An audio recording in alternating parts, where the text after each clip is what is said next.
আসসালামু আলাইকুম। সবাই কেমন আছেন? আশা করি সবাই ভালো আছেন। তো আজকে রান্না করতে চলে আসলাম মাটির চুলাতে।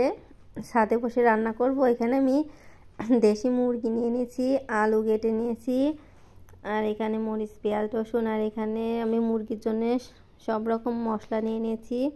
আদা বাটা, রসুন বাটা, জিরা বাটা, হলুদ, লবণ, ধনিয়া গুঁড়া, আর এখানে বতিয়া শাক নিয়েছি। কেউ বইতে শাক বলে, কেউ বতুয়া শাক বলে, কেউ বইতে শাক বলে। এক এক অঞ্চলে এক এক রকম নাম আছে। আর আমার গলার অবস্থা তেমন একটা ভালো না, ঠান্ডাটা কমছে না। আর এখানে আমি মুরগির মাংসটা সরিষার তেল দিয়ে রান্না করব। আগে আলুটাকে একটু হলুদ লবণ দিয়ে ভেজে নেব। আর ছাদের উপরে অনেক বাতাস হচ্ছিল, রান্না করতে একটু সমস্যা হচ্ছিল। এটা হচ্ছে সিমেন্টের চুলা। আজকের আব্বু এক সপ্তাহ আগে কিনে নিয়ে এসেছিল। তারপর আমি সিমেন্টের চুলাকে মাটি দিয়ে লেপে এভাবে রেখে দিয়েছিলাম রোদে 2 দিন। তারপরে রান্না করেছি, 2-3 দিন রান্না করেছি। তো আজকে মনে হলো যে একটু মুরগির মাংস রান্না করব, তো মাটির চুলায় রান্না করি, স্বাদটা একটু ভালো হবে। আর অনেক ঝাল ঝাল করে মুরগির মাংস খেতে মন যাচ্ছিল। আসলে ঠান্ডা লেগেছে তো কিছু খেতে ভালো লাগছে না, মনে হচ্ছে ঝাল ঝাল তরকারি খাই। এই তো আমার আলু ভাজা হয়ে গেল। এরপরে আমি সরিষার তেলের মধ্যে পেঁয়াজ দিয়ে নেড়ে চেড়ে নিচ্ছি, একটু লাল করে ভেজে নেব। তারপরে আমি মশলাগুলো দিয়ে কষিয়ে নেব। এখানে আমি সব মশলা আজকে শিলপাটায় বেটে নিয়েছি। এখানে শুকনা মরিচও আমি বেটে নিয়েছি, আর সামান্য পরিমাণ শুকনা গুঁড়ো দিয়েছি। আর আমি গরম মশলাটাও আজকে বেটে নিয়েছি, কারণ গরম মশলাটা দাঁতের নিচে পড়লে খাওয়ার আর রুচি থাকে না, সেজন্য আমি আজকে বেটেই রান্না করছি। ভালোভাবে মশলাটা আমি কষিয়ে নেব। ভালো করে মশলাটা কষালে আসলে রান্নাটাও মজা লাগে খেতে।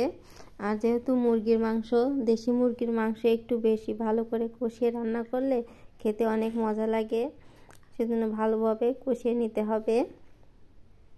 আর মাটির চুলায় রান্না করলে রান্নাটা অনেক সুন্দর স্বাদ আসে। গ্যাসের চুলাতে, কারেন্টের চুলাতে রান্না করলে যে স্বাদটা আসে, তার চেয়ে মাটির চুলায় রান্না করলে বেশি মজা লাগে। সেজন্য আজকে মনে করলাম মাটির চুলাতে রান্না করি। আর মাংস কষাতে কষাতে আব্বুর কথা খুব মনে পড়ছিল। ছোটোবেলায় যখন মা মাটির চুলাতে রান্না করতো, এভাবে মাংস কষাতো, আমি আর আব্বু পাশে বসে থাকতাম, কখন মাংস কষানো হবে আর আমরা রুটি দিয়ে 2 জন খাবো। আজকে আসলে মনের মধ্যে খুব খারাপ লাগছিল, অনেক খারাপ লাগছিল। আব্বুর কথা খুব মনে পড়ছিল, যে আসলে অনেক কথাই মনে পড়ছিল। তখনকার দিনটা তো আর ফিরে আসবে না। গতকাল আব্বু চলে যাওয়া 6 বছর পূর্ণ হয়ে গেল। আব্বুর গতকাল মৃত্যুবার্ষিকী ছিল। দেখতে দেখতে 6টা বছর কেটে গেল আব্বুকে ছাড়া। আল্লাহ আব্বুকে জান্নাতবাসী করুক, এই দোয়াই করি। অনেক স্মৃতি আসলে মনে পড়ে, মনের মধ্যে খারাপ লাগে। আমার তাসকাকে বলছিলাম, এইভাবে মাংস কষাতো তোমার নানু, আর আমি আর তোমার নানা বসে থাকতাম, আর কষানো মাংস দিয়ে এভাবে বসে বসে রুটি খেতাম, অনেক মজা লাগতো। এখন তার সেরকম হয়ে ওঠে না। আসলে খুব মিস করছিলাম আব্বুকে। আসলে চলে যাওয়া দিনগুলো তার ফিরে পাওয়া যায় না। তখন আসলে আব্বু ছিল, দিনগুলো অনেক ভালো যেত, খুবই মনে পড়ছিল। এই তো মাংস রান্না আমার শেষ। আমি এখানে ভাজা জিরা গুঁড়ো দিয়ে দিলাম। আসলে যে চলে যায় সে তো চলেই যায়, স্মৃতিগুলোই থেকে যায়। আসলে মনে পড়ছিল আজকে 2 দিন আসলে রাতে ঘুমাতেই পারছি না, শুধু আব্বুর কথা মনে পড়ছে, রাতে খারাপ লাগছে। কি করব।